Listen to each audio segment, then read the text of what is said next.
sodaadhaan birrataa dhoksumaan gad qabnee umrii daa'imummaan jaalala jalqabnee osoo itti hin yaadin garba jaalalaa lixnee egereef walabdannee umrii walitti fixnee onnee ijoollummaa taliila qulqulluu jaalala barsiifnee hanguma bubbullu har'a irra teenyee borii keenyaaf yaadaa lubbuudhaan kakannee waliif seennee waadaa kan haalli hin jijjiirree waadaa bu'ee hin cabne jiruudhaan gargar baanee gonka akka wal hin dhabne nuti kan walii qofaa laga tokkoo maddine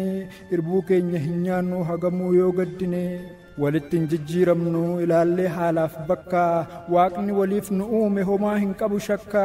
fira ollaa fi maatiin nu jibbanus walitti qoodamuu hin dandeenyu tokkoomneerra olitti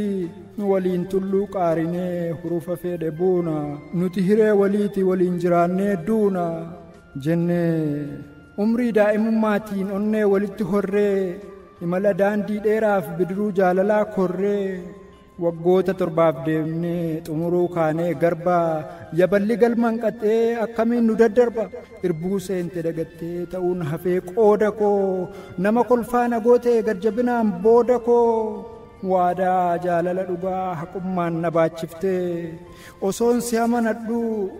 garbatti na darbitee maaf naacha na nyaachifte irbuun nu waliif seenne waadaan keenya kanaaree furtuu kiyya maleessa ormonnee kee banaaree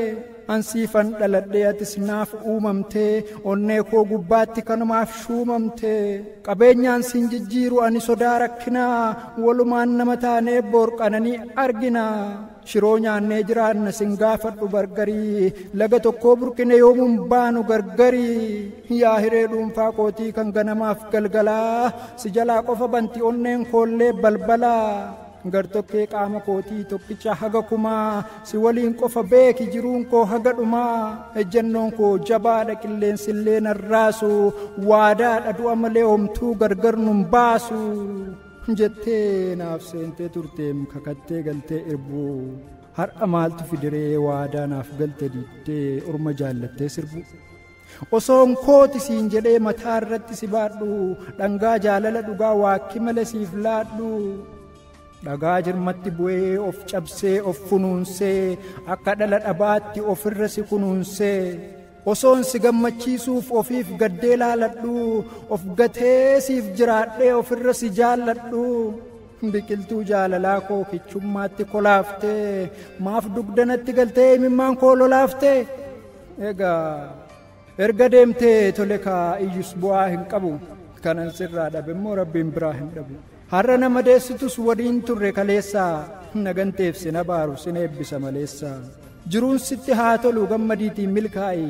umuriidhaan jaariitii biyya lafaarra taa'i akka qaroo ijaatti hunduu si haa laallatu kanatti filatte sun naa ol si haa jaallatu madaan jaalala dhugaa har'a na baasus kophaa nama nagaaf tokko kan har'a sii roobe kun naafis inuma copha gantummaa keetiin gargar cabnus akka dhagaatti hamaa kee immoo hin fedhu sitti haa tolu nagaatti.